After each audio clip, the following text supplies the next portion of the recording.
Bonsoir les amis, bonsoir les gens, bonsoir tout le monde, bonsoir YouTube, bonsoir Internet.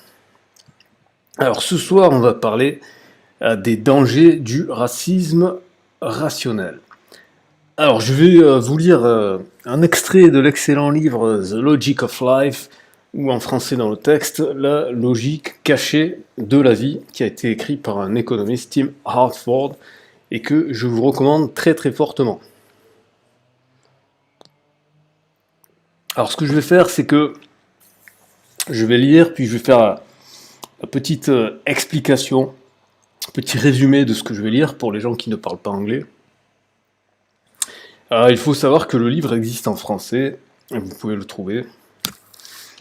Je vais vous mettre un lien vers une chaîne YouTube où j'avais fait des résumés, pas des résumés, où j'ai fait des lectures d'extraits de ce livre en français. Voilà, parce que je l'avais découvert d'abord en français, et je trouve que c'est encore plus pertinent de le regarder en anglais. Alors attendez, ce que je vais faire pour que vous puissiez voir tout ça, je vais ici partager. Alors où est-ce qu'il est? Voilà, Tor Browser. Donc normalement vous devriez voir Tor Browser, voilà. Et on va aller sur YouTube.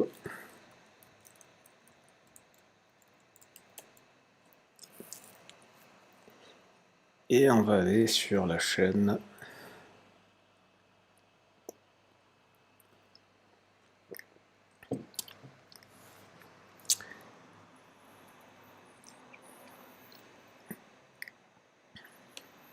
Alors là je suis sur YouTube en Allemagne. C'est la magie de Tor Browser, voilà. Ip Man 3, intéressant, avec Mac Tyson. Ok. Ah bah c'est bon à savoir. Bah écoutez les gens, je vous mets le lien, c'est bonus, c'est cadeau, c'était pas prévu. Ip Man c'est le maître de Bruce Lee, donc c'est un film qui doit être intéressant. Ok, bon.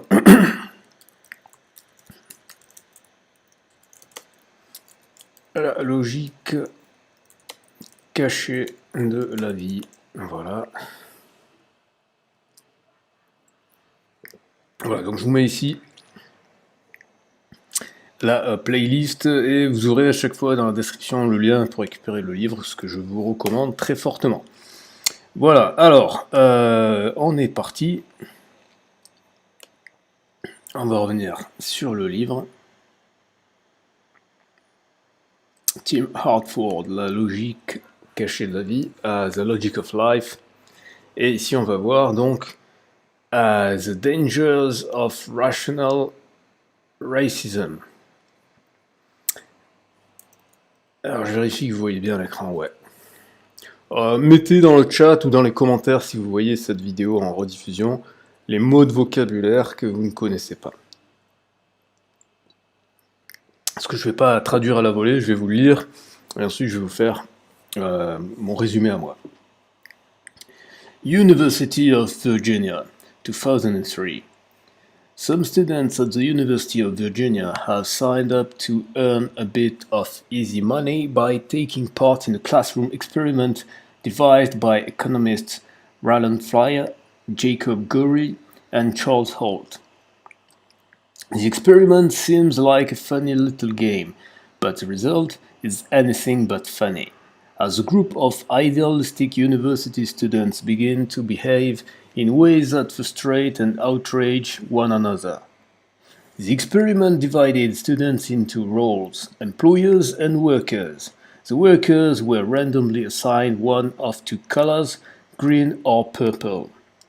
Hunched over their computers and logged in to a simple web interface, the unsuspecting students were put through three experimental stages. First, the workers were asked to decide whether to spend a specified sum to get an education, which would improve their chances on a test. Then came the test itself, actually a random throw dice but with the odds loaded in favor of those who would pay to get educated. Finally, there was a hiring decision. Each employer was presented with two pieces of information about each worker: the result of his or her test, which hinted at whether he or she had paid to get an education, but didn't confirm it, and faithfully, whether the applicant had been randomly designated as green or purple. Using that information alone, the employers had to decide whether to offer each worker a job. These three steps were repeated 20 times, and as the experiment went on, the web interface was revealing the average test scores and hiring rates for green and purple workers in the previous rounds. That was potentially useful information, because the students playing the role of employers had been told that they would be rewarded with extra dollars every time they hired a worker who turned out to be educated, but fined every time they hired one who turned out to be uneducated. Students playing the role of workers knew they would be paid every time they get on job. But at the start of each round, they had to weigh that potential payoff against the cost of paying for education. Both sets of students, then employers and workers, were in a position where they had to assess the odds and take a gamble to earn more of the experimenter's cash. So, what happened? In the first round, employers looked only at test results when decided whether to hire. Their hiring decision was colorblind. How could it not have been? The game started with a blank slate. Green or purple conveys no information at all in the first round of the game. But from the second round on, employers had a history to work with. As it happens, more green than purple workers had gambled on getting an education in the first round, and so the green test scores tended to be better. The colors had initially been assigned at random, so this was pure chance. This didn't stop employers from figuring that greens appeared to be more disposed than purples to invest in an education. They become willing to take a chance on green workers with low test scores and less willing to hire purple workers even with a high score. With the web interface also revealing the average hiring rates for green and purples in previous rounds, the workers quickly responded. Green workers kept investing in an education and purple workers did not. Why bother to pay for an education if employers are less likely to hire you because you're purple? And so a vicious circle took hold. At the end of the experiment, it was time for class discussion, and the frustration came pouring out. I was amazed, Fryer told me. The kids were really angry. The purple workers would say, "I'm not investing because you won't hire me." And the employers would respond, "I didn't hire you because you weren't investing." The initial asymmetries came about because of chance, but people would hang on to them and wouldn't let them go. It sounds bizarre enough that young and idealistic students were so quick to create their own color stereotype of lazy purples and hardworking greens, despite having no prior information whatsoever on which to base their discrimination. Even more bizarre is that the way they ended up behaving was rational. Although the initial disparity was purely a matter of chance, and although there was no fundamental difference between the greens and the purples, the students playing the role of employers were absolutely correct in the view that green workers were more likely to be educated. if we were to split hairs about their rationality. They jumped to the conclusion too quickly. John von Neumann or Chris Ferguson would have realized that what looked like an early sign of pattern might easily have been random. The employer's view became self-fulfilling as purple workers rationally abandoned hope of getting hired and stopped paying for education. And once the downward spiral set in, a determinedly colorblind employer would actually have lost money compared with one who took note of the color of the applicants.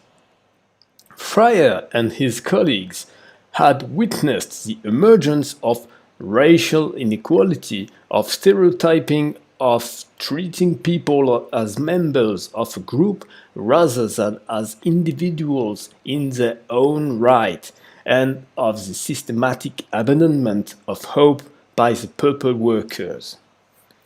All this happened in a game where everyone started off from an equal position. How much worse should we expect things to get in the real world, where our starts in life are far from equal? Alors déjà, avant d'aller plus loin dans le chapitre, de commencer à proprement parler le chapitre, cette expérience a vraiment eu lieu. Donc cette expérience a eu lieu en 2003 en Virginie. D'ailleurs, on peut peut-être aller chercher rapidement la source, ça pourrait être intéressant. Donc c'est Fryers, le chef de file, Fryer, le chef de file de cette recherche, University of Virginia 2003. Donc on va aller regarder ça. Et le temps que je cherche, merde, donc j'ai sauté des trucs. C'était l'accent about African American job applicants as the students in the experiment were about purple ones.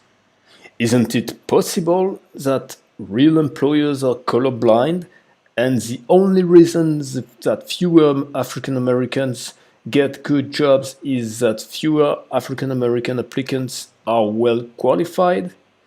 Despite the woeful litany of statistics about the gap between whites and blacks, it was until recently possible to make a plausible sounding case for this hypothesis.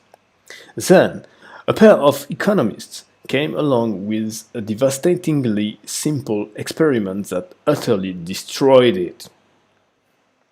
Marianne Bertrand and Sandil Mullainathan are immigrants who have made good in America. Bertrand came from Belgium and studied for her doctorate at Harvard. Mullainathan spent his early childhood in a remote village in India before arriving in Los Angeles. At the age of 7, a photograph of him at age 5 showed him proudly wearing a tiny three-piece suit with a waistcoat on top of the jacket. His uncle and grandfather had been his inexperienced sartorial advisors. But Sandil did not let isolated beginnings get in his way. He is now a tenured professor at Harvard. Before he was 30, he had received a $500,000 genius grant from the MacArthur Foundation. And around the same time, he was one of 3 young founders of the Poverty Action Lab at MIT, devoted to understanding the causes and cures of poverty in the developing world. It is something of a wonder that he also had time to study racial discrimination, but then there was something absurdly simple about the way he and Marianne Bertrand did it. Their researchers generated 5,000 realistic-seeming resumes based on real documents posted on job-hunting websites, modifying contact details, addresses, and some other information. Some of the resumes were graded as being high quality, and the researchers reinforced this by adding some icing to the cake, such as summer work experience, extra computing skills, or some military experience. Others were lower quality, and the researchers left these untouched. Only then did the research team have a computer assign names at random to the resume. Some of the resume received distinctively black names such as Tyrone Jones or Lataya Washington. Others got lily white names such as Alison Walsh or Brandon Baker. Who says these are black or white names? Perceptions were important here, so the researchers went out with clipboards to ask people in the street what they thought. Names such as Maurice, which despite being common among African American men, is not perceived as being a black name, were set aside. The researchers responded to over 1,000 advertisements in the Boston Globe and the Chicago Tribune, sending out to each employer 2 black resumes, 1 good, 1 mediocre, and 2 white resumes, again 1 good and 1 not so good.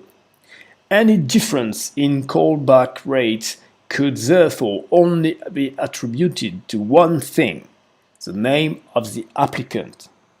This was a fully randomized trial, along the lines of those used to test the effectiveness of new medicines, only instead of isolating the effect of taking a new headache remedy, Melanchthon and Bertrand were isolating the effect of having a black-sounding name such as Jamal or Ebony. They set up voicemail boxes to collect responses and waited. The results were depressing. White names received 50% more invitations to interview. With such a large sample size, the odds of this happening by chance in a colorblind world are less than 1 in 10,000. Exactly as employers in the classroom experiment dismissed applicants when they saw the word purple, real-world employers were dismissing applicants when they saw a black-sounding name. This simple experiment demolished any idea that racial discrimination is a thing of the past in America. Melanchthon and Bertrand discovered something else in the course of their experiment, something that is arguably even more disturbing. Remember that the resumes were divided not just into white and black, but into good and mediocre, with white and black names assigned to each grade of resume in equal proportions. High-quality applicants were more likely to be invited for an interview, but only if they were white. Employers didn't seem to notice whether black applicants had extra skills or experience. It certainly didn't make any difference to the response rate. It was as though there were 3 categories: gifted and white, ordinary and white, and simply black. That categorization is far more corrosive than the raw racism of a lower interview rate for all blacks, because it sets up the same vicious circle that Roland Fryer and his colleagues discovered in the classroom at the University of Virginia. Why bother to get a degree or work experience if you are young, gifted, and black? Employers won't even notice. Don't bother. And that rational response makes things even worse. Even enlightened employers will start to realize that many black applicants aren't educated or experienced. After a while, in a hurry, as all recruiters are, they will stop looking. All they will need to see will be the name Tyrone. Alors, petit résumé de ce que je viens de lire, qui est très très important. Donc là, c'est une expérience qui a été menée par 2 chercheurs, une chercheure d'origine belge, Marianne Bertrand, et un chercheur d'origine indienne. Donc ils sont tous les deux des immigrants aux États-Unis, l'une venant de Belgique, l'autre venant d'Inde. Et bien évidemment, on imagine que celle venant de Belgique, bon, ben, peut-être à part son accent français, et encore ça dépend de son niveau d'anglais, au niveau physique, elle n'a pas dû spécialement rencontrer de discrimination, alors que c'est différent pour notre ami indien. Mais quoi qu'il en soit, il ne s'agit pas de leur expérience personnelle, puisqu'ils sont tous les deux professeurs et chercheurs à Harvard, et donc le protocole expérimental qu'ils ont fait, c'est qu'ils se sont basés sur les sites de recherche d'emploi qui existent réellement, ils ont récupéré des informations, et ils ont créé des faux CV en utilisant des vrais CV. En fait, ils ont récolté des informations de vrais CV et ils ont simplement attribué des noms aléatoires en catégorisant les noms comme étant des noms plutôt blancs ou des noms plutôt noirs. Alors on pourrait se poser la question, mais comment est-ce que des noms peuvent être plutôt blancs ou plutôt noirs? Et bien justement, ils sont allés sur le terrain, dans la rue, pour demander la perception aux gens, si ils percevaient que tel nom était plutôt vu comme blanc ou plutôt vu comme noir. Et sur la base donc de ce recueil des impressions des gens, donc un sondage réel, ils ont attribué comme ça avec un algorithme, de façon aléatoire, de façon à avoir 4 catégories. Les bons CV avec des noms de blancs, les bons CV avec des noms de noirs, les mauvais CV avec des noms de blancs, et les mauvais CV avec des noms de noirs. Donc, logiquement, lorsqu'ils ont, donc on dit to apply, lorsqu'ils ont postulé pour les différentes offres d'emploi sur Internet, ils s'attendaient, enfin logiquement on devrait s'attendre à ce qu'on ait le résultat de 4 catégories. C'est-à-dire, ou en fait on s'attendrait, si le monde était insensible à la couleur des gens, on devrait avoir 2 résultats, le résultat pour les CV de bonne qualité et le résultat pour les CV de mauvaise qualité. Et ce qu'on s'est aperçu, ce que les chercheurs se sont aperçus, c'est qu'en fait, il y a 3 catégories. Il y a la catégorie ceux qui sont bons CV avec un nom blanc, ils vont avoir 50% de chances de plus d'être validés.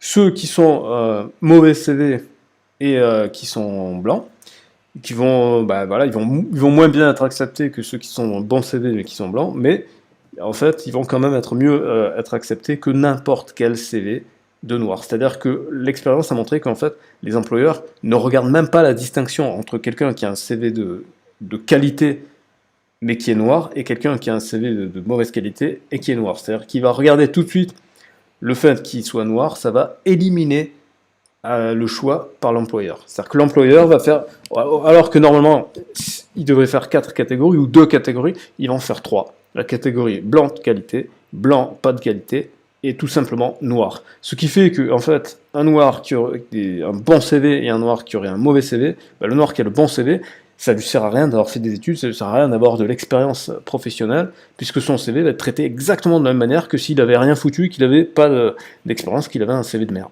Voilà. Donc du coup, c'est exactement comme dans l'expérience avec les mauves et les verts, et donc avec les conséquences dramatiques que ça implique, puisque rationnellement, un noir qui a un bon CV, c'est-à-dire un noir qui a fait des études, ben, au regard de l'expérience du rejet qui est factuel, la décision rationnelle d'arrêter de faire des études, d'arrêter de fournir des efforts, etc., c'est la décision la plus rationnelle qui soit. Ok. Economists distinguish between 2 kinds of discrimination. One is known as taste-based discrimination, although I tend to prefer the less euphemistic term bigotry. This happens when racist employers refuse to give blacks a job because they don't like blacks. The other is statistical discrimination, or what I'm more starkly calling rational racism. Statistical discrimination happens when employers use the average performance of the applicant's racial group as a piece of information to help them decide whether to make the hire. What happened in the experiment at the University of Virginia was clearly pure statistical discrimination, unless you seriously believe that students acquired a visceral dislike of clicking a button to employ a purple worker. It's less obvious that was going on in the minds of the real-world employers in Bertrand and Melancthon's experiment. Some recruiters could be disregarded a resume on seeing a black name because they don't want black people in the company. Others could be doing so because they have 100 applicants to get through before lunch, and experience teaches them that their time will pay better dividends if they spend more of it considering Brendan's than Jamal's. Does the distinction matter? In some ways, it doesn't. Both types of discrimination are objectionable. They both treat applicants as members of a group rather than as individuals. Both are illegal. The distinction between them is unlikely to seem important to you if you're black, well qualified, and jobless. Furthermore, that distinction is risky because it offers racists a dangerous intellectual refuge for their bigotry. But the difference is important because it's the difference between racism that helps the racist and racism that is ultimately self-defeating. A racist boss who turns down black workers even though he could quickly establish their competence will eventually take a hit to the bottom line. In other words, taste-based discrimination is not only miserable for the victims, it is expensive for the bigots. Statistical discrimination is different. If done cleverly, it could improve profits, which makes it more worrying because it is more likely to endure than dump prejudice. This is why I have chosen to use the discomfiting term rational racism rather than the more anonymous sounding statistical discrimination. I want to drive home the point that it will not go away if we don't do something about it. If you want evidence of enduring statistical discrimination, it's not hard to find, because although racial statistical discrimination is just as illegal as taste-based discrimination, non-racial statistical discrimination is often legal and overt. An insurer will consider your age and your sex when deciding how much to charge for auto insurance. And if you're a young man, you'll pay more than your twin sister. That's not because the insurer dislikes young men. It is because the insurer knows that young men tend to be bad risk on the road. Much as we usually find sexism and ageism objectionable, we somehow accept that carefully and careless driver will be lumped together into crude groups because it's not practical for an insurance company to follow every 17-year-old boy around and judge his individual driving skill and sense of responsibility. This disparity is not going to go away of its own accord. And that's the difference between rational racism or rational sexism or rational ageism and taste-based discrimination. If the chauvinist owners of an auto insurance company decided to offer generous discounts to men because they hated women, we would confidently expect them to be put out of business by rivals who employ rational actuaries. Bigotry is expensive in a sufficiently competitive market, but rational discrimination can be profitable. Unfortunately, while the forces of competition should eventually triumph over taste-based discrimination, there are few reasons to think it will happen quickly. Those on the receiving end still suffer in the meantime. Imagine a company with racist managers who simply don't like to employ black workers, whether they're capable or not. If the choice they face in hiring a new employee is between a smart black worker and a less smart white worker, They will employ the dumb applicant and let the smart applicant go to work for a non-racist or less racist competitor. This is not a profitable strategy. Yet, that is not much comfort to the black applicants. Even in the best case scenario, where there are many non-racist firms around and so black will earn as much as equally qualified white counterparts, black applicants still have to face the indignity of unjustified rejection if they encounter a racist firm. If there are relatively few non-racist firms around, or worst of all, if all firms are racist, but some are more racist than others, black workers will suffer lower wages as well as routine humiliations.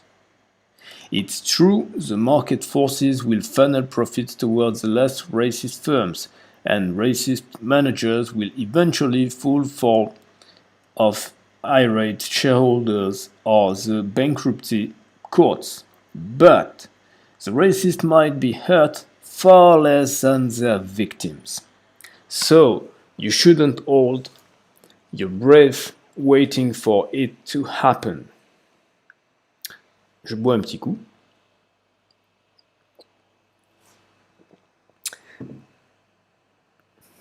Je bois un deuxième coup.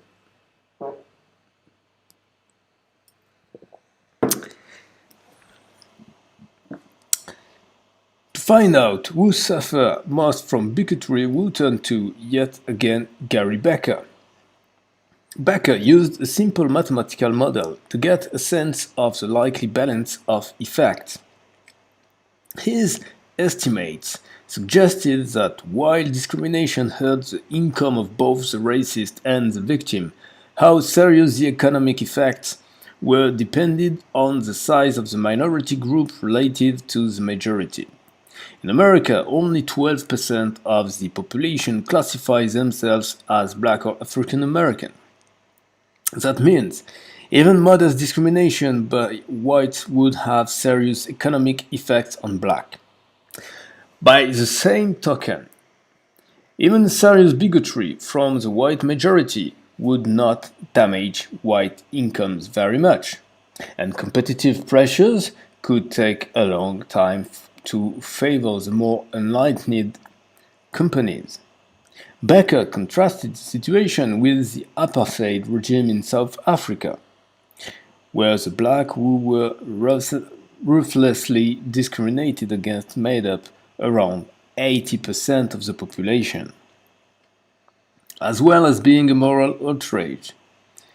That was very bad news for South Africa's economy, much more significant than the effects on the US economy of the more modest discrimination suffered by the smaller proportion of African Americans. Becker argues that this is one of the reasons apartheid was eventually dismantled. What Becker's analysis did not deliver was a compelling account of how much racism was taste-based and therefore vulnerable to erosion by market forces, nor how quickly that might happen. It's possible, though, that we can get a clue from looking more closely at the data from Bertrand and Mullainathan's experiment. A resume with black-sounding names fared no worse when sent to federal contractors than they did at private companies, but no better either. Since government agencies are those most protected from the competitive forces that penalize taste-based racism, there are two possible conclusions we might tentatively draw, and both are depressing. One possibility is that taste-based discrimination is pervasive, but competitive forces are too weak to be having a noticeable impact on it. The other possibility is that most of the racism in the American job market is profitable and could therefore go on forever. Alors, dans cette partie, c'est très intéressant parce que donc on a un clin d'œil par rapport à Baker qui a été cité plus tôt dans le livre. Bon, on n'a pas besoin de savoir en fait qu'il a été cité plus tôt dans le livre, hein. Il le dit, mais en fait, c'est pas très important. Donc, ce qu'il explique, grosso modo, au début, c'est que dans un monde idéal qui serait régi par l'économie, eh bien, le racisme de goût, on dirait, c'est-à-dire les gens qui n'aiment pas les gens de telle couleur juste parce que c'est comme ça, et pas parce que c'est rationnel, parce qu'ils ont un avantage, juste parce que bah, ça leur plaît pas, comme il y a des gens qui n'aiment pas la vanille ou le chocolat, ou j'en sais rien. Bah, dans un monde rationnel, ces gens-là devraient être éjectés par le marché parce que les compétiteurs qui agissent de façon rationnelle, bah, ils auraient plutôt tendance à préférer prendre un employé noir mais de qualité plutôt qu'un employé blanc mais de mauvaise qualité. Voilà. Et donc du coup, dans un monde rationnel, ça devrait se résorber tout seul. Le problème, c'est que le monde n'étant pas rationnel, ça veut dire qu'il doit y avoir quelque part des avantages autres que simplement l'efficacité, donc l'efficacité statistique. Et donc, ce qu'il explique, c'est que en Afrique du Sud, par exemple, où il y avait 80% de la population qui était noire, l'une des raisons du rejet de l'apartheid, ça a été justement l'affaiblissement de l'économie. L'économie sud-africaine a été assez isolée. Il dit, mais le problème, c'est qu'aux États-Unis, cette hypothèse-là ne peut pas marcher, puisque les Afro-Américains représentent une toute petite minorité. J'ai plus le chiffre en tête, mais je crois que c'était 12%, quelque chose comme ça. Donc c'est vraiment très très petit.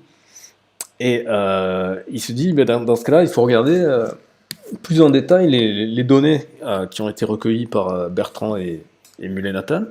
Et ce qui est intéressant, c'est qu'ils ont à la fois visé le secteur privé, mais ils ont aussi visé le secteur public. Et dans le secteur privé, il y a la compétition du marché, mais dans le secteur public, bah, justement, par définition, il n'y a pas de marché, puisque c'est le secteur public. Et il dit qu'en fait, les scores sont identiques dans le secteur privé que dans le secteur public. Donc, bah, a priori, la balance pencherait plus pour un racisme de goût, hein, le taste-based racisme, basé sur le goût ou les préférences personnelles, plutôt que sur un racisme rationnel. Voilà, donc c'est ça la conclusion qu'il en donne. Et qui dit que dans ce cas-là, c'est un peu embêtant parce que ça pourrait continuer comme ça indéfiniment. Discrimination can hurt minorities in two ways: directly by denying them opportunities, and indirectly by sapping the incentives they have to study hard and aim high. The indirect effect is insidious and probably even more serious in the long run. Think back to Roland Fryer's laboratory experiment. The purple workers would say, "I'm not investing because you won't hire me." And the employers would respond, "I didn't hire you because you weren't investing." That sort of statistical discrimination would discourage any rational student from bothering to study. Or think of the categories apparently adopted by the recruiters approached by Bertrand and Muley-Nathan's fake applicants: white and good, white and mediocre, black. What is the rational response to such prejudice? If you're white, study hard and make sure your resume looks great. If you're black, don't bother. Not all discrimination has this effect. There is some evidence, for instance, that educated women suffer less discrimination than uneducated women. It is not surprising, then, to see that women do so much better than men at school. But when it comes to race, both rational racism and taste-based discrimination are reducing the incentive for black students to get qualified. Rational racism becomes self-perpetuating, while test-based discrimination inflicts a further double penalty. It reduces the chance of getting a job, but also encourages blacks to get less education and thus lowers their income even if they find non-racist employers.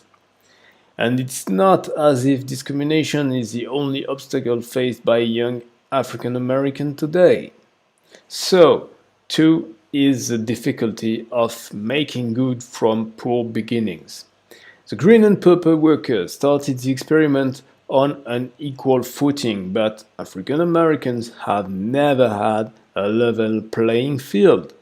As Roland Fryer put it to me, suppose that in 1964, when the Civil Rights Act had passed, there was no discrimination. But there would still have been differences in wealth, in income, and in where people lived. It's only been 2 generations since then. Things don't move that quickly.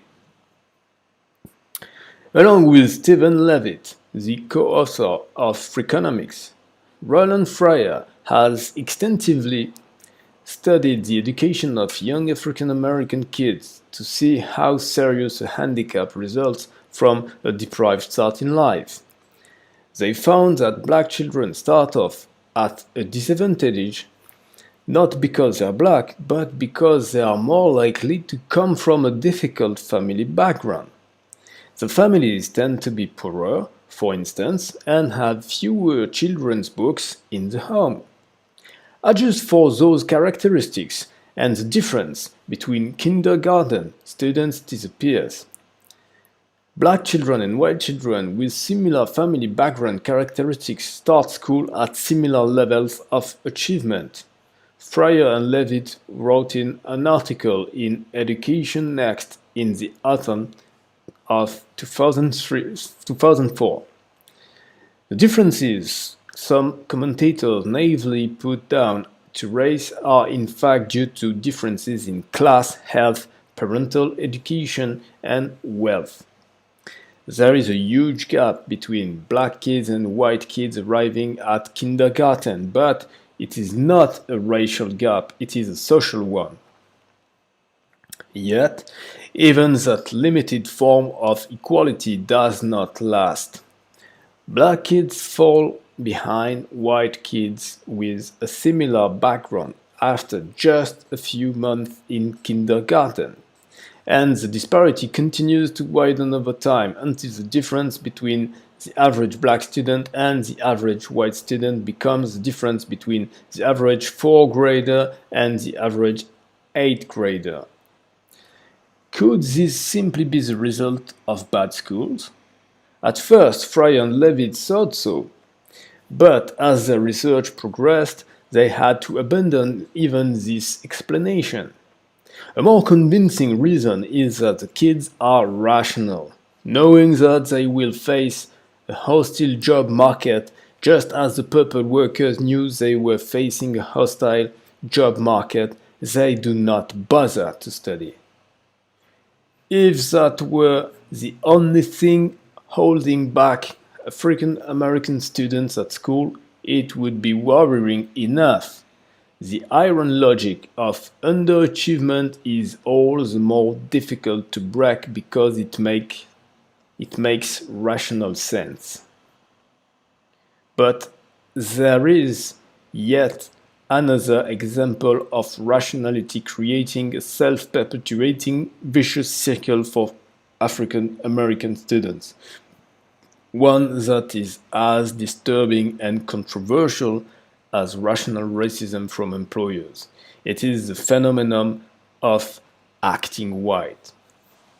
Alors dans cette partie, ce qu'on a vu, c'est que en fait, il y a un autre facteur très important, c'est que même si on supposait que, si on remonte à la génération de 1964, le Civil Rights Act, parce qu'il faut se rappeler qu'aux États-Unis, déjà, je fais une petite parenthèse, j'en profite. Savoir que les lois que les nazis ont utilisées contre les juifs ont été inspirées des lois ségrégationnistes américaines. Et ça, comme dirait l'autre, faut le savoir. Donc, il faut se rappeler que, ben voilà, le, que l'Amérique était... déjà, l'Amérique s'est bâtie en grande partie sur l'esclavage, puisque quand l'Amérique a été colonisée, ça existait, et puis même ça a été la force économique majeure, et que... et donc là, les auteurs ne remontent pas jusque-là, mais je pense que c'est intéressant de le souligner. Et donc voilà, donc ils remontent jusqu'à 1964, ils disent, même si on considère que voilà, à partir de 1964, d'une façon magique, il y aurait plus de discrimination parce qu'il y aurait cette loi qui serait passée, à ce moment-là, les populations ne partaient pas sur la même base. C'est-à-dire que tous les gens afro-américains avaient beaucoup moins de richesses, beaucoup moins d'éducation, beaucoup moins de ressources, beaucoup moins de relations, etc., etc. Donc voilà, donc de base, ils ne partent pas sur un pied d'égalité, contrairement à l'expérience qui a été proposée des mauves et des verts.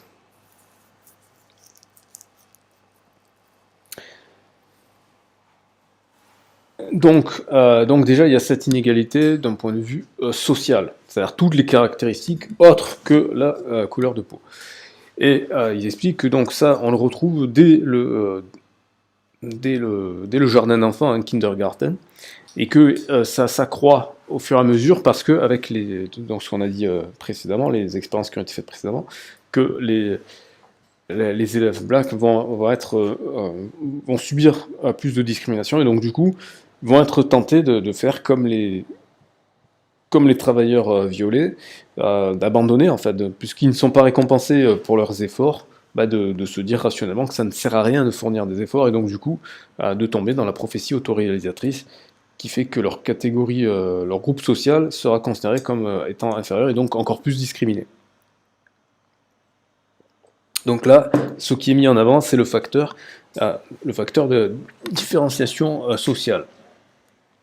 Et là, on va voir le dernier élément qui est encore pire, qu'on va voir maintenant. Democratic National Convention, Boston, Massachusetts, July 2004. Barack Obama's keynote address to the Democratic National Convention propelled him overnight from being the little-known junior senator from Illinois to being a media sensation and anointed him as the great young black hope of the Democratic Party. Alors juste petite parenthèse, en 2004, c'est avant sa première élection, hein, donc à ce moment-là, il n'était pas encore aussi célèbre, il n'avait pas autant d'influence que ça n'a été le cas par la suite. It also brought the phrase acting white firmly into American consciousness. Children can't achieve unless we raise their expectations and turn off the television sets and eradicate the slander that says a black youth with a book is acting white.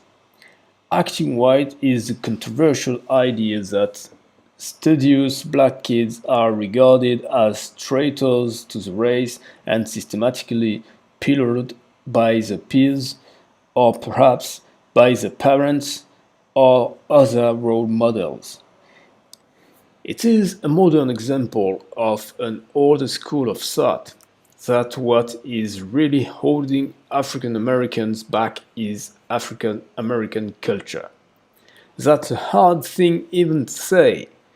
When the young black economist Glenn Loury delivered a speech in 1984 to veterans of the civil rights establishment, he argued that racism was no longer the problem. Black society's own frailties were. By the end of the speech, Martin Luther King Jr.'s widow, Coretta Scott King, was sobbing quietly. Controversial as the idea is, it struck Roland Fryer as worth investigating, to Fryer as to Laurie and to Obama. It made perfect sense to take the possibility of acting white seriously. He came from a background that was hardly conducive to academic achievement. Fryer reckons that 8 out of 10 of his close family members either died young or spent time in jail. Many in his family produced or dealt crack cocaine, and his cousin was murdered. Freyer decided to go to college almost by accident.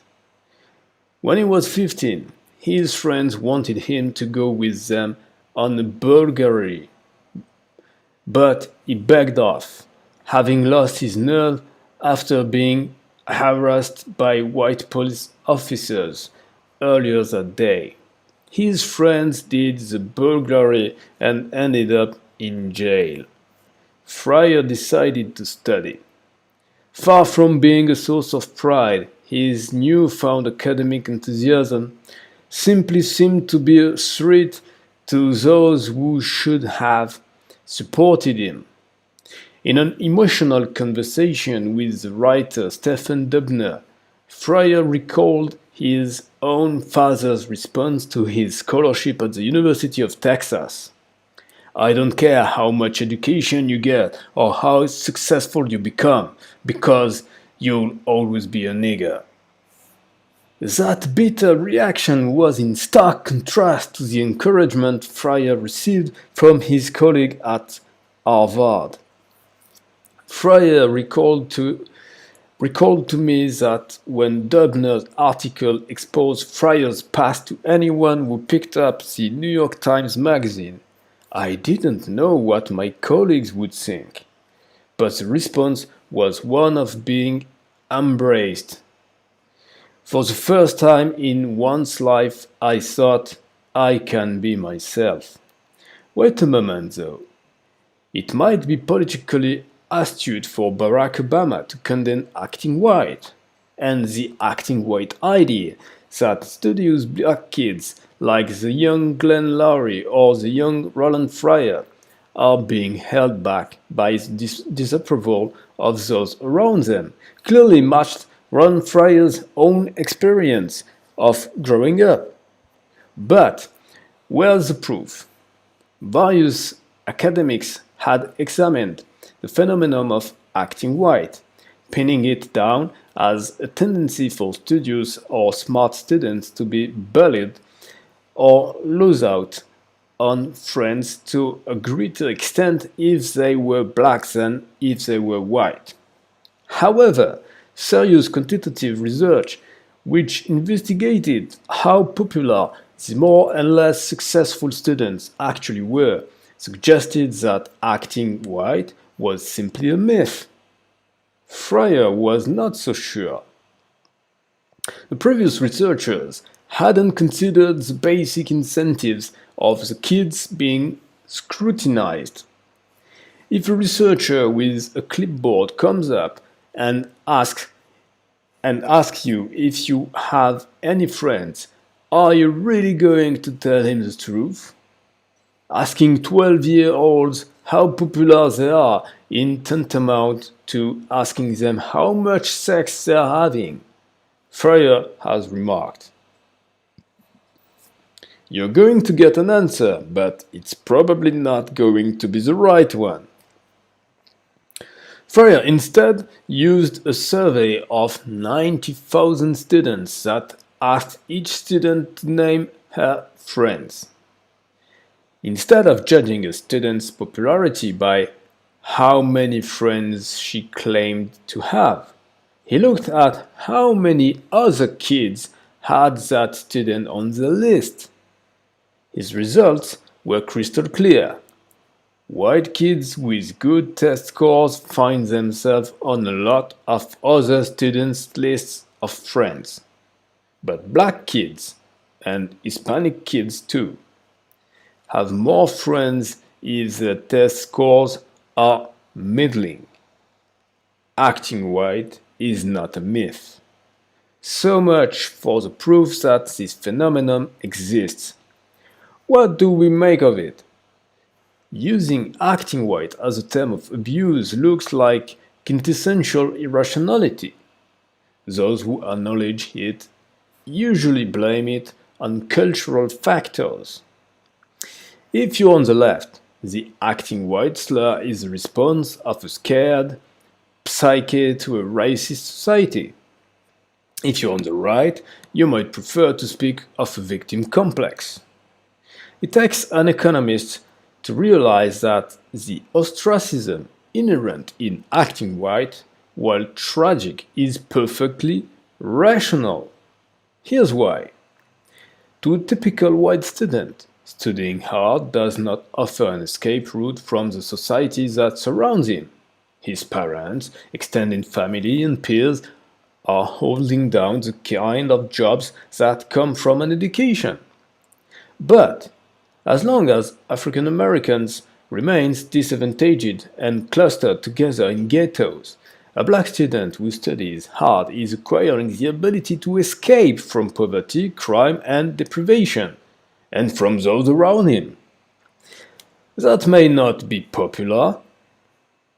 People don't like to see their friends developing escape plans. Even the option to escape makes us nervous. To reach for an analogy, would you tell an employer that you were training to acquire skills to switch industries? Say you're a receptionist at an advertising agency, but you're taking night class in law. Your boss might accept your decision with a shrug, but is certainly not going to include you in his long-term plans for the department. When he has an internal promotion to hand out, you can bet you won't be near the top of the list. But when there's a compulsory redundancy to be made, you just might be. He knows that you could be on your way out anytime you wanted to be. Your option to escape means you can't be relied upon. Far from being a distinctively African American phenomenon, it is common for deprived minorities to distrust those who are neglecting community-specific interests in favor of skills valued in the global marketplace. Fryer points to analogues of acting white in communities as diverse as the British working class, that certainly matches my experience at school, Italian immigrants in Boston's West End, the Maori of New Zealand, and the Burakumin, traditionally Japan's lowest caste. His favorite example is a young child from Catalonia in Spain. Does he learn Catalan, a language spoken and valued only by locals, thus signaling that he'll be a member of the local community for life? Or does he learn computer programming, which is useful in Catalonia but useful elsewhere else too? The latter choice is an escape route, and even if the escape route is never taken, the fact that it is there indicates that the computer geek from Catalonia is not to be entirely trusted. Like a rational employer choosing not to promote the receptionist with training to become a lawyer, the rational Catalan child will choose not to become best buddies with the programming enthusiast. The whole sorry stigma of acting white, which at first seems to be no more no less than a cultural disease, turns out to emerge from von Neumann-style mathematics as unavoidably as the poker bluffs of chapter 2. Alors ça c'est très intéressant ici, c'est le syndrome qu'ils ont appelé acting white, ou pour le dire en français, agir comme un blanc. Donc l'idée est la suivante, et ce qui est très intéressant, c'est que c'est expliqué de façon très rationnelle, en expliquant que c'est pas propre uniquement aux Noirs, c'est un syndrome qu'on peut retrouver dans toutes les communautés. Je vais commencer par la fin qui a été donnée, c'est-à-dire les exemples concrets. Je donne un exemple concret, c'est à votre avis, un enfant qui est typiquement à Barcelone par exemple, donc capitale de la Catalunya, donc Barcelone qui est donc en Catalogne, qui parle le catalan, qui est un dérivé de, enfin non pardon, pas un dérivé, je veux pas fâcher les Catalans, qui est une autre forme d'espagnol, qui n'est pas l'espagnol qui est enseigné à l'étranger, ce n'est pas l'espagnol castillan.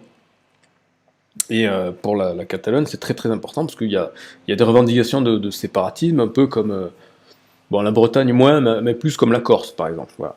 Euh, donc il y a ce côté, l'aspect régional où je crois l'université, enfin, même dans les rues, si vous allez à Barcelone, vous verrez qu'il y a plein d'endroits où c'est écrit à la fois en catalan et en castillan.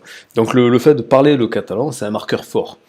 Et donc il dit voilà, imaginez que vous êtes un enfant en Catalogne, et vous avez le choix entre apprendre le catalan ou apprendre la programmation. Et si vous apprenez le catalan, vous allez afficher que vous accordez de l'importance à la communauté catalane et que, voilà, en gros, vous allez rester dans la communauté. Alors que si vous apprenez la programmation, au détriment du catalan, c'est bien de rappeler ça, au détriment du catalan, ça veut dire que vous êtes plus dans une optique internationaliste, ou en tout cas une optique de mobilité, puisque vous apprenez une compétence qui va être utile, certes en Catalogne, mais qui sera aussi utile à d'autres endroits, et donc du coup, vous émettez la possibilité de quitter l'endroit où vous êtes. Et donc du coup, d'une certaine façon, entre guillemets, de trahir la communauté. Et ben, c'est ça le principe. Donc le principe, c'est exactement ça. Donc le fait que lire des livres, faire des études, être sérieux, ça soit considéré par la communauté afro-américaine comme étant quelque chose, un truc de blanc, c'est une façon de rejeter en fait les gens qui veulent progresser. Parce que sociologiquement, on a vu, les Afro-Américains sont en bas de l'échelle, donc ils habitent plutôt dans les ghettos. Et le fait de faire des études, c'est une porte ouverte pour s'élever socialement et donc quitter le ghetto, donc quitter le groupe, quitter la communauté. Et donc du coup, c'est vu comme un signal de traîtrise. Un autre exemple qui est donné, une analogie pour voir, c'est imaginez que vous avez un job de réceptionniste et qu'à côté de ça, vous faites des cours du soir pour devenir avocat. Bah, si vous dites à votre employeur que vous faites ça, bah, il ne va pas vous accorder une promotion parce qu'il se dit que dès que vous aurez la possibilité, appointed Chief Equality Officer of New York City's Education Department has also been thinking about more direct incentives. What about paying kids to read? Or paying them more if they get better grades? He has secured the funding to run a big randomized trial with tens of thousands of kids of all races.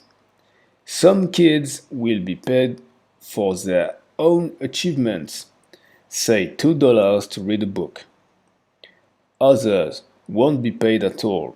Still others will be put into groups and everyone in the group will be paid if the group does well. This idea is horrifying to conventional wisdom. Psychologist Barry Schwartz attacked Fryer in an op-ed in the New York Times. The assumption that underlies the project is simple. People respond to incentives. The trouble, Schwartz continued, was that psychologists had found circumstances in which that wasn't true. He suggested that what schools do instead is rekindle the intrinsic joy of learning. This is inspiring material for an op, but offers no practical help whatsoever. Despite what Schwartz implied, Fryer had never made the assumption that students would respond to a cash incentive. Instead, he thought it was a possibility worth investigating with a rigorous trial. Schwartz also failed to mention Fryer's suspicion that individual incentives wouldn't work, but group incentives would. The group incentives are exactly the ones that would fight against the problem of acting white. But that's just a theory. The proof will come when the trial has been done. For my money, it's got to be worth a try. Ok, alors cette partie est un petit peu plus complexe parce que, en fait, qu'est-ce qu'il dit? Il essaie de faire un petit récapitulatif de ce qu'on a vu jusqu'à présent. Donc on a vu que le racisme pouvait être rationnel, et que malheureusement, du coup, quand il était, ça pouvait être profitable pour les employés. On a vu que ça avait aussi comme deuxième conséquence négative que ça rationnellement incitait les étudiants afro-américains d'arrêter de faire des études, en fait. Et en troisième partie, que ça générait le problème du acting white, c'est-à-dire qu'il y avait en plus ce frein-là. C'est-à-dire que l'Afro-Américain, il a de base, s'il fait des études, bah, il n'est pas récompensé, donc du coup, il y a cet incitatif à ne pas se motiver pour ça. Et puis, au sein de sa propre communauté, le fait de faire des études, c'est être considéré comme un paria, donc il y a le risque d'être rejeté socialement. Sachant que le second problème, c'était que il a le risque de se faire rejeter socialement, mais en plus, pour même pas avoir la garantie d'avoir l'élévation sociale. Donc ce serait la double peine. Donc ça, c'est très embêtant. Ensuite, on a vu que bon, ben, pour le côté privé, le secteur privé, en fait, il suffit d'attendre un certain temps pour que en fait, les racistes soient dégagés parce que c'est pas efficace pour eux. C'est-à-dire ceux qui n'emploient pas à compétence égale, voire même à compétence supérieure, les gens, tout simplement parce qu'ils sont noirs, ben, ils vont être dépassés par ceux qui le feront, tout simplement. Donc, à moyen long terme, ce genre d'attitude dans le secteur privé, ça dégage, mais par contre, dans le secteur public, là, ben, ça peut continuer indéfiniment. Euh, voilà, donc ça c'est le problème. Et donc du coup par rapport à ça, il dit que pour lutter contre ce côté, le côté secteur public, bon, mais qui ne peut pas être effacé par le marché, il faut réfléchir à des initiatives politiques dans le cadre de l'éducation.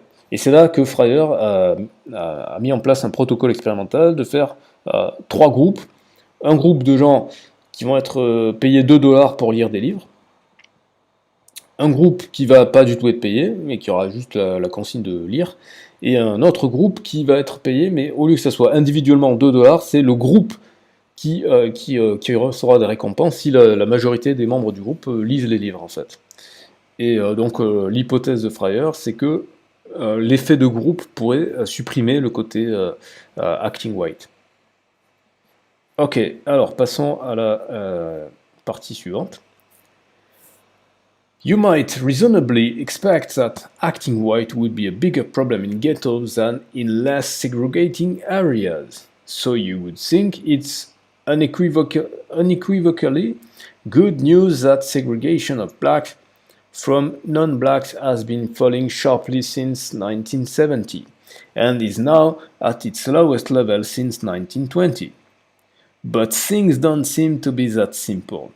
Recall the research from the last chapter by Lawrence Katz, Jeffrey Kling, and Jeffrey Liebman, which showed that while the many benefits of moving from the ghetto to nicer neighborhoods were significant, improved test scores for children, at least in the short term, was not among them. Roland Fryer's database of school friendships backs this up. It shows that under the surface of apparently integrated schools are highly segregating networks of friends, and that the isolation of hard-working black students is greater in mixed schools than in heavily black schools. Other researchers surprisingly failed to find evidence that blacks did worse in segregating areas than when integrated. That leads to a very pointed question indeed: do ghettos offer advantages to the people who live in them? The obvious answer is no, and back in the 1970s, when segregation was at its recent height, Glenn Larry's doctoral thesis argued for that view. His high-octane mathematics showed that even in the absence of any discrimination at all, as long as people tended to cluster together by race, an initial disadvantage for blacks could be perpetuated forever. To adopt the jargon beloved of social scientists, blacks were at an ongoing disadvantage because they didn't have enough social capital, a catch-all technical term meaning anything from political connections to local support networks. Low social capital meant simply that African Americans were locked in poor neighborhoods with bad schools, high crime, and a peer group that condemned academic success. On the other hand, minority groups might conceivably benefit from self-segregation because it surrounds them with a supportive community. For example, and it is a trivial but telling example, Kerwin Charles has studied imprisonment's effect not only on marriage markets, as we saw in chapter 3, but also on carpooling. He found that if you are black and you want to share a car with someone on the way to work, you'd better live in a black neighborhood. Another example, when Bertrand and Melanchthon sent out their black and white named resume, the ones with black names suffered less discrimination from the employers who were based in largely black areas of Chicago. So what is the answer? Does an ethnic enclave provide support of or simply isolation? Economists Ed Glazer, David Cutler, and Jake Vigdor analyzed some fine-grained data on ethnic segregation and quality of life. They conclude that Lurie was right to fear for the inhabitants of African American ghettos, because living in such ghettos damages your quality of life in many ways, from your chances of getting a job to your prospects of doing well at school. But they also found that ghettos create winners as well as losers. There is a certain kind of person who thrives despite segregation. Such people live near, but not in, the ghettos. They are connectors, bridge builders, members of minority groups who live outside the ghetto and link it to the outside world. Victor believes that such people are entrepreneurs benefiting from selling services into the segregated community or employing its members to produce something for the wider world. The importance of bridge builders and social connectors is now well known. The sociologist Mark Granovetter showed, as an example, that many people found out about new job openings not via close friends, who tended to know exactly the same things they did, but through acquaintances who could link them to news from other communities. What Cutler, Glaser, and Victor showed that is encouraging is that these social connectors, members of an ethnic group, ethnic minority, who lived near but not in a ghetto, were not only doing very well for themselves, but were also growing in number. That has to be good news. It is also rational. If it is profitable to act as a bridge between an ethnic enclave and the rest of the world, so small wonder that more and more people are seeking out that role. Grazer and Victor also confirmed that the fall in segregation was being driven by the growth of new, more integrated communities. Those communities were dynamic, with rapidly growing black populations and rapidly growing economies.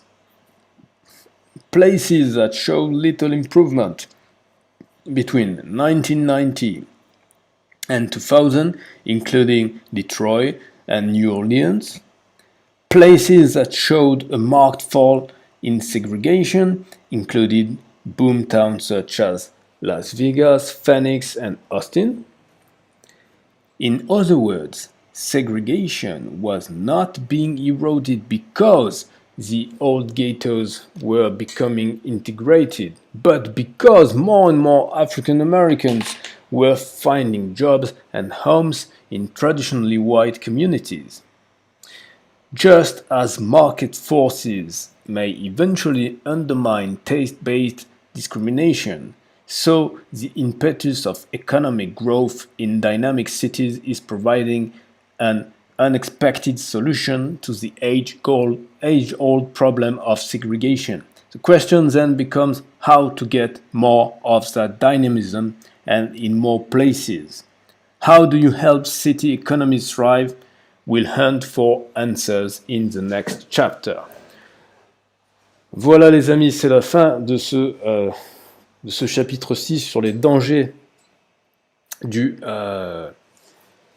racisme rationnel. Et je vais jeter un œil sur les gens qui sont présents dans le live. Et je vais pas tarder à arrêter en fait. Je vais quand même vous traduire, enfin vous donner un résumé rapide de cette dernière partie qui est porteuse d'espoir tout de même. Je vais la faire très très courte parce qu'il y a quand même beaucoup de choses qui ont été dites, puis c'est assez autoréférentiel par rapport à d'autres parties du bouquin.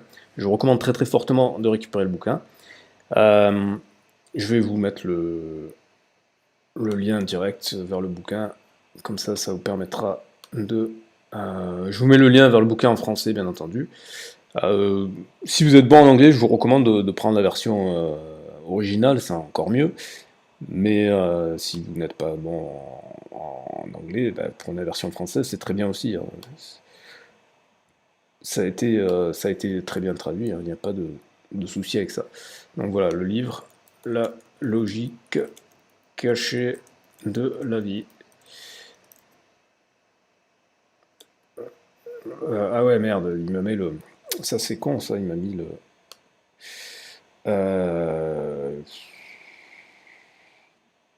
Comment est-ce que je peux faire pour le copier sans que ça soit...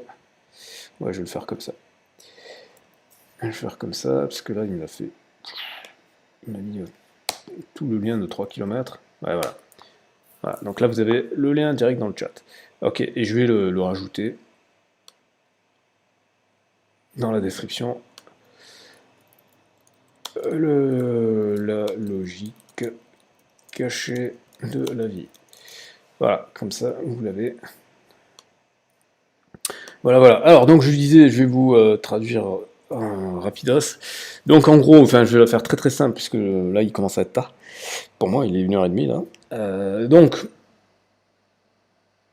en gros, la solution, c'est pas de déménager. C'est-à-dire que les gens qui sortent des ghettos noirs et qui vont dans les banlieues blanches, en général, ils sont minoritaires, du coup.